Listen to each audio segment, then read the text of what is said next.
Guys, അപ്പോൾ Indian two roast part 1 കുറച്ച് length കൂടിപ്പോയി. അതാണ് പാർട്ടായിട്ട് ചെയ്യാമെന്ന് വിചാരിച്ചത്.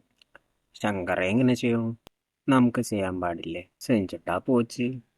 അങ്ങനെ പാർട്ട് 2 റോസ്റ്റിലേക്ക് പോവാം. അപ്പോൾ ഇന്നലെ നമ്മൾ പറഞ്ഞു നിർത്തിയത് താത്ത വന്നിട്ട് അവിടെ മാർഷൽ ആർട്സ് സ്കൂളൊക്കെ നടത്തിയിരിക്കുമ്പോൾ കാളിദാസ് ചേരം വന്നിട്ട് നമ്മുടെ താത്തനെ വിളിച്ചിട്ട് പോകാൻ വേണ്ടി വന്നതാണ്. ഐ മീൻ വിളിച്ചിട്ട് പോകാനല്ല, അവിടെ ചെല്ലണം, അവിടെ അങ്ങനെ കുറേ ആൾക്കാർ നിങ്ങൾക്ക് വേണ്ടി കാത്തൊരുക്കുകയാണെന്ന് പറഞ്ഞിട്ട് ഞാൻ താത്തനെ കൺവിൻസ് ചെയ്യാൻ നോക്കണം.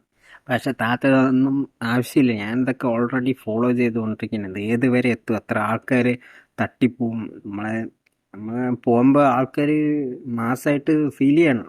ഈ എന്തരോ എന്തോ അങ്ങനെ അവിടെ നിന്ന് കട്ട് ചെയ്യുമ്പോഴാണ് നമ്മൾ இன்னொரு சுதந்திர போராட்டத்துக்கு போகணும். അങ്ങനെ നമ്മളുടെ കള്ള പാസ്പോർട്ട് ഉണ്ടാകും.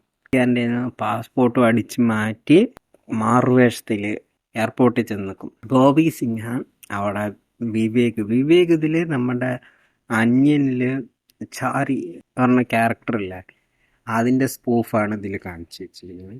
FBI ആണ് ചെയ്തിരിക്കുന്നത്. ഇടയ്ക്കിടയ്ക്ക് അത് ആരാ ചെയ്തതെന്ന് വരെ നമ്മൾ കാണിക്കുന്ന രീതിയിലാണ് ശങ്കർ അത് ചെയ്തു വെച്ചിരിക്കുന്നത്. ശരി, അതവിടെ നിൽക്കാം. ഇപ്പോൾ ഈ കള്ളക്കളവൻ എയർപോർട്ടിൽ ചെന്നിട്ട് 150 രൂപൻ്റെ പെർഫോമൻസിന് 1500 പെർഫോമൻസ് ചെയ്യും. അതായത് What is the purpose of your visit? Madurai Meenakshi temple, Tanjore, Chidambaram, Zomi, அந்த அழகு என் கண்ணாலே சுற்றி பார்க்கறதுக்கு தாங்க வந்தது. மாமல்லபுரம் also. നമ്മളെ മാറുവേഷത്തിൽ പോകുമ്പോൾ പരമാവധി ഇൻകോഗ്നിറ്റോ മോഡിലായിരിക്കുമല്ലോ ഓപ്പറേറ്റ് ചെയ്യുക. എൻ്റെ അടുത്ത് ബിഹേവ് ചെയ്യുമ്പോൾ കുറച്ചൊന്ന് ഒതുങ്ങിയിട്ട് ലൈക്ക് സാധാരണ എത്രത്തോളം നോർമൽ ആവാൻ പറ്റുമോ അത്രത്തോളം നോർമൽ. ഇയാൾ ഓവർ ദ ടോപ്പ്. അതായത് ഇപ്പോൾ ഒരു കാര്യം ചോദിച്ചാൽ അതിനും പത്തിരട്ടി മറുപടി. എന്തിനാണ് നാട്ടിലേക്ക്, ഐ മീൻ ഇന്ത്യയിലേക്ക് പോകുമ്പോൾ അവിടെ മധുര മീനാക്ഷി ടെമ്പിൾ പറഞ്ഞിട്ട് വെറുപ്പിക്കലാണ്. അപ്പോൾ അവിടെ നമ്മുടെ ബോബി അണ്ണൻ ഇത് കണ്ടുപിടിക്കും. അതായത് മേക്കപ്പിൽ എന്തോ നീര് വീണു അത് എന്നൊക്കെ പറഞ്ഞിട്ട്. അല്ല, ഇയാളിനെ കണ്ടാൽ തന്നെ അറിയാം ഫുള്ള് കള്ള ലക്ഷണം. ഇന്ത്യൻ താത്തയാണ് താത്ത.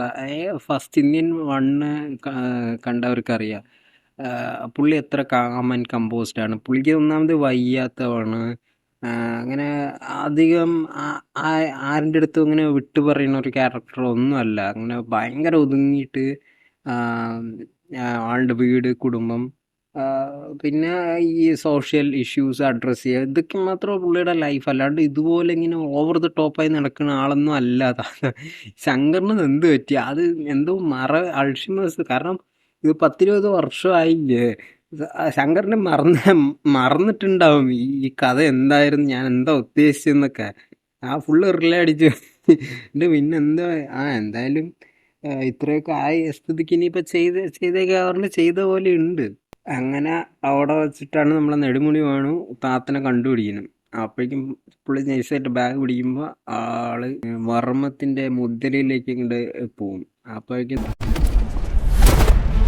വേണിച്ചേട്ടന് കാര്യം മനസ്സിലാവും. Welcome back, Senapati. ഇങ്ങനെ വലിയ ഡാഡിയൊന്നുമില്ല. അപ്പം തന്നെ സമ്മതിക്കും. சபாஷ் கிருஷ்ணசுவாமி. അപ്പോഴേക്കും കോപ്സ് എല്ലാം സറൗണ്ട് ചെയ്യും. മറ്റേ എസ്കേപ്പ് സീനാണ്. അന്യനിൽ ഇതേപോലെ പോലീസ് ഫുള്ള് സറൗണ്ട് ചെയ്യുമ്പോൾ നമുക്ക് തോന്നുമല്ലോ ഇവിടുന്ന് ഇനി എങ്ങനെ എസ്കേപ്പ് ആവും. അതേപോലെ സിറ്റുവേഷൻ ഉണ്ടാക്കി വെച്ചിരിക്കുക. പക്ഷെ ഇവിടെ എസ്കേപ്പ് ചെയ്യാനാണ് വിറ്റ്. ഇവര് അറസ്റ്റ് ചെയ്ത് കഴിഞ്ഞാൽ അങ്ങനെ കൊണ്ടൊന്നും പോകത്തില്ല.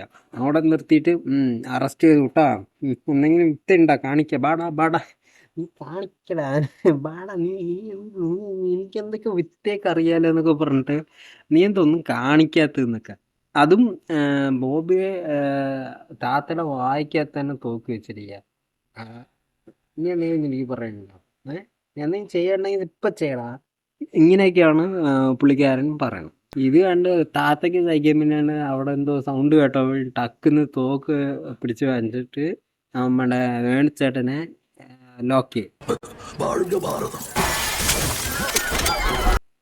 എന്നിട്ട് പറയും നിങ്ങൾ ഇനി എന്നെ മേലെ ഫോളോ ചെയ്യാനൊന്നും ഒന്നും പാടില്ല അത് എന്നൊക്കെ പറഞ്ഞിട്ട് ஃபாலோ பண்ண வேணாம் சொல்லு. ശരിയെന്നും പറഞ്ഞിട്ട് ബോബി ആ വഴിക്ക് പോകും. താത്ത എവിടെ പോയിന്നും അന്വേഷിക്കില്ല, അച്ഛൻ എന്തായിന്നും അന്വേഷിക്കില്ല. ശരി, അയാളെന്തെങ്കിലും കുഴപ്പമില്ലായിരിക്കും, വിട്ടാക്കുന്നൊക്കെ വിചാരിച്ചിട്ടായിരിക്കും ബോബി അങ്ങനെ വീട്ടിൽ പോകും. लगेज ये अच्छे नक्करा निकल എന്നാ കോമഡി.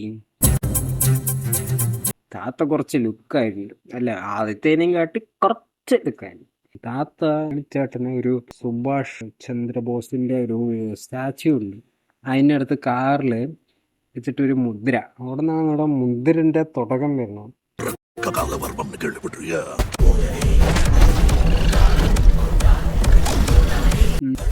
48 മണി നേരത്തില് മുഴിച്ചിട്ട് നിങ്ങളുടെ ആ കൊടുമയും സെൽഫി എടുക്കുന്ന ആ ഇഷ്ടമല്ലാന്നുകൊണ്ട് இதே கையில் ஒரு ஃபோட்டோ உங்களோட எனக்கு தற்பெருமையும் பிடிக்காது, தற்படமும் பிடிக்காது. സെൽഫിക്ക് തമിഴാക്കം തർപ്പടം. നല്ല സെൽഫി ആണല്ലോ. ഞാൻ ഫസ്റ്റ് നമ്മുടെ വേണുചേട്ടൻ്റെ അടുത്താണ് നമ്മുടെ താത്ത മർമ്മം, ഇത് സോ കാൾഡ് ഡീറ്റെയിൽഡ് മർമ്മം, അതായത് ഈ സിനിമയിൽ മൊത്തം ഓരോ മർമ്മത്തിനും ഓരോ പേര് ഡിസ്ക്രിപ്ഷനും ഉണ്ട്. അപ്പോൾ നമ്മൾ ഒരാൾ കുറ്റം ചെയ്താൽ അയാളുടെ അടുത്ത് നമ്മൾ കൃത്യമായിട്ട് പറയണം എന്താണ് ഞാൻ ഇപ്പോൾ നിൻ്റെ അടുത്ത് ചെയ്യാൻ പോകുന്നത്. അപ്പം സാധാരണ ആൾക്കാർ എങ്ങനെയെങ്കിലും ഒന്ന് ആളെ കുത്തിയിട്ട് പോകണമെന്നല്ല വിചാരിക്കുള്ളൂ. ഞാൻ ഫസ്റ്റിലായാലും ആളൊന്നും പറയില്ല അതെന്താണ് നമുക്ക് ചെയ്യണത്. ഈ ഇൻവെസ്റ്റിഗേഷൻ ഓഫീസേഴ്സ്, അതായത് വേണുചേട്ടനും ടീമും അവിടെ ചെന്നിട്ട് പറയുമ്പോഴാണ്, ഐ മീൻ ഈ അന്വേഷിക്കുന്ന ആ വ്യൂ പോയിന്റിലൂടെയാണ് നമുക്കിത് കാണിച്ചു തരുന്നത്, ഇതാണ് അവിടെ ചെയ്തത്. നമ്മൾ വിചാരിക്കുന്നുണ്ട് ഇങ്ങനെ കൈ കൊണ്ട് ഇങ്ങനെ ആക്കിയിട്ട് ആ ഒരു സസ്പെൻസ് അവിടെ ക്രിയേറ്റ് ചെയ്യുന്നത്. അത് ശരിയാണ്, ഇതിൽ നമുക്കറിയാതെ. എന്നാലും ഇതിങ്ങനെ വിളിച്ചു പറയേണ്ട ആവശ്യം എന്താണ്? ഓരോ മർമ്മം ഞാൻ ഈ മർമ്മമാണെന്ന് എനിക്ക് പ്രയോഗിക്കാൻ പോകും. ഇത് ആയിക്കഴിഞ്ഞാൽ നീ 2 ദിവസത്തേക്ക് ഉറങ്ങും, ഇത് ചെയ്താൽ നീ ഓടും, നീ ചാടും, നീ പെടുക്കും പറഞ്ഞിട്ട് ഇതിനും ഓരോ മർമ്മം. അതുകൊണ്ട് നമ്മളെ താത്ത സെഡിന് മെസ്സേജ് അയക്കുന്നു, വൈകുന്നേരന്തോ ലൈവ് വരേണ്ടത്. അപ്പോഴും സെഡ് ജള്ളി ബാ നമുക്കൊരു സോങ് ഒക്കെ പാടാം.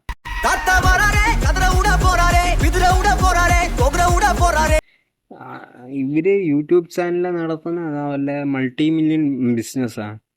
അല്ല ഒരു താത്ത വരുന്നു എന്ന് പറഞ്ഞപ്പോഴേക്കും ഒരു 10-70 ലക്ഷം രൂപ ചെലവാക്കിയിട്ട് അവിടെ മൊത്തം ഗ്രാൻഡ് പരിപാടി, ലോകം ഇതുവരെ കാണാത്ത രീതിയിലാണ് അവര് സെറ്റ് ഇട്ട് ചെയ്യണം. ശങ്കരണ്ണ ഇപ്പടിയാ സീൻ എഴുതുന്നത് ശരിയാണ്, നിങ്ങൾ മാസമൊക്കെ ചെയ്യുന്നറിയാം, പക്ഷെ ഇതൊരുമാതിരി മറ്റിടത്ത് മാസമായി പോയി. നമ്മുടെ ഈ ഒരു ബ്യൂട്ടിഫുൾ സോങ് ഒക്കെ ഇട്ടിരിക്കാം, നല്ല മീഫുള്ളായിട്ടുള്ളൊരു സോങ് ആണ്.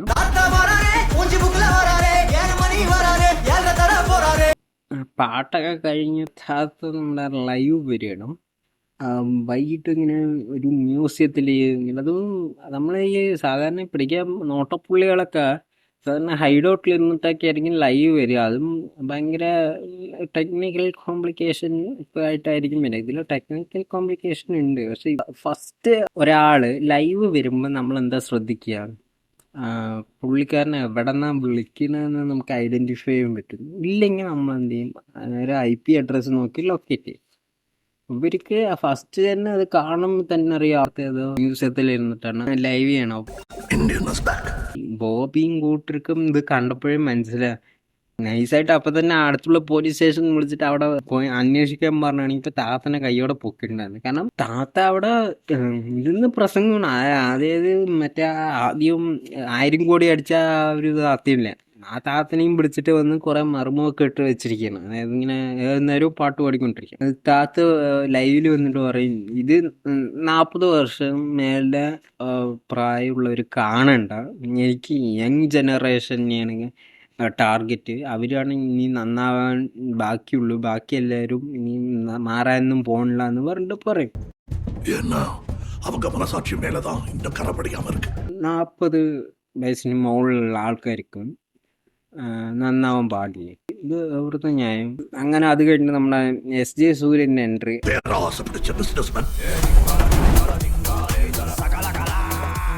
ശരവണ സ്റ്റോഴ്സിന്റെ ആഡിൽ വരുന്ന പോലെയാണ് വന്നിരിക്കുന്നത്. ബെസ്റ്റ്. നീയിപ്പോ റൂൾസ് ഫോളോ ചെയ്യണൊക്കെ നമ്മള് കണ്ടാണ്. പോളി പാസ്പോർട്ടിൽ വന്നിട്ട് കള്ളക്കളവാ ரூல்ஸை பற்றி பேசுறியா? ஐபி அட்ரஸை கண்டுபிடிக்கவே முடியல. எவ்ரி 10 செகண்ட்ஸ் தமிழ் ராக்கர்ஸ் மாதிரி மாறிட்டே இருக்கு. തമിഴ് റോക്കേഴ്സിന് പോലും വേണ്ടാത്ത പടം. நம்ம தெருவிலையோ நம்ம எதிர் வீட்லயோ பக்கத்து வீட்லயோ ஏன் நம்ம வீட்லயே தான் இருப்பான். വീட்டுக்கு ഒരു களை எடுக்க வேண்டிய காலம் இது. താത്ത അങ്ങനെ അവസാനം എല്ലാവർക്കും ഇട്ട് പണിയുള്ളൂ. അതായത് താത്ത ഫസ്റ്റ് പാർട്ടിൽ സ്വന്തം മാനെയാണല്ലോ ഇല്ലാണ്ടാക്കിയത്. അപ്പം ആ ഒരു വിഷമം പുള്ളിക്കാരനുണ്ട്.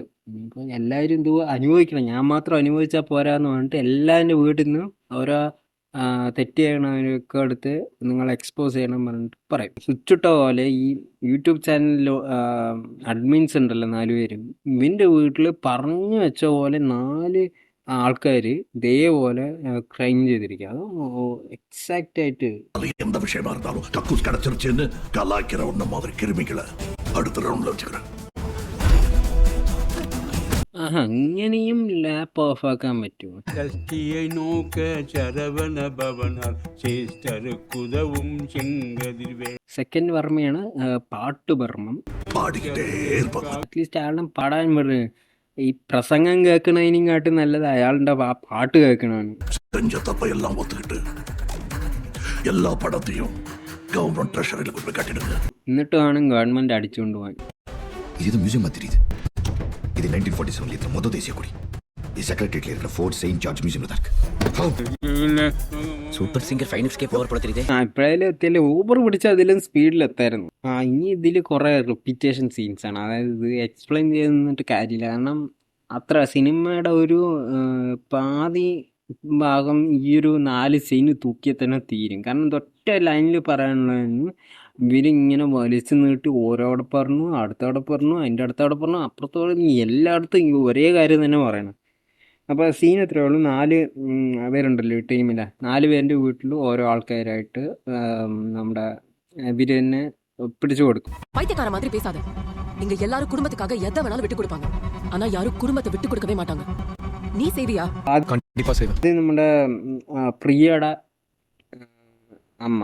நான் என்ன சொல்றேன்னா, மழை பெஞ்சா தண்ணி வந்துட்டு போகுது, சதுப்பு நிலமா தண்ணியை கொடுக்குது. അടുത്ത് വന്നിട്ട് നമ്മുടെ സിദ്ധാർത്ഥൻ്റെ അച്ഛൻ ആദ്യം ഫോളോ ചെയ്യുമ്പോൾ പുള്ളിക്കാരൻ നല്ല രീതിയിലുള്ള ഇമേജൊക്കെ കീപ്പ് ചെയ്യും. டன் சார் பண்ணிக்கலாம் சார். லஞ்ச ஒழிப்புத்துறைக்கு லஞ்சமா?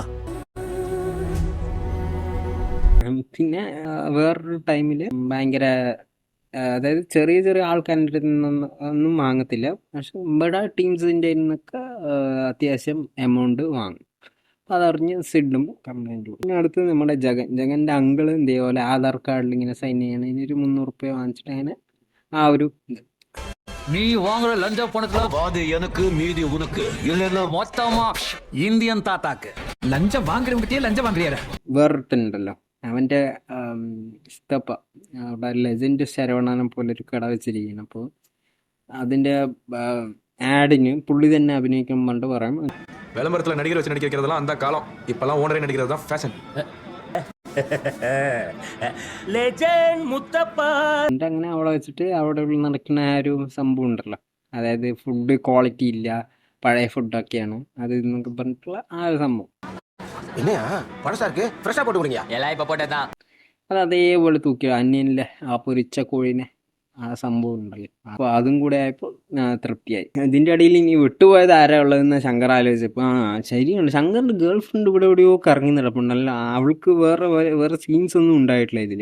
എന്നാൽ ശരി, അവളിനെ ഇതിന് തൂക്കിയിടാൻ പറഞ്ഞിട്ട് നേരെ എന്ത് ചെയ്യും, അവൾക്കൊരു അനിയൻ ഉണ്ടാക്കും, അവനൊരു ഡോക്ടറാക്കും. ആ ഡോക്ടറൊക്കെ ആണെങ്കിൽ വിദ്യാഭ്യാസവും ഇല്ല, അവൻ്റെ അച്ഛൻ്റെ ഇൻഫ്ലുവൻസിലാണ് കയറിയത്. അവൻ യൂട്യൂബ് നോക്കിയിട്ടൊക്കെയാണ് ഓപ്പറേഷൻ ചെയ്യണം. டாக்டர் ஆத்துக்கு தகுதி இல்லாத ஒருத்தனை போய் சர்ஜன் சொல்லி பெரிய ஹாஸ்பிடல்ல வேலைக்கு அனுப்பியிருக்கீங்க. இவன் கூகுள பார்த்து ஆபரேஷன் பண்ணிட்டு இருக்கான். ഇങ്ങനെ ഓപ്പറേഷൻ ചെയ്ത് ഒരു പയ്യൻ ഡെഡ് ആവും.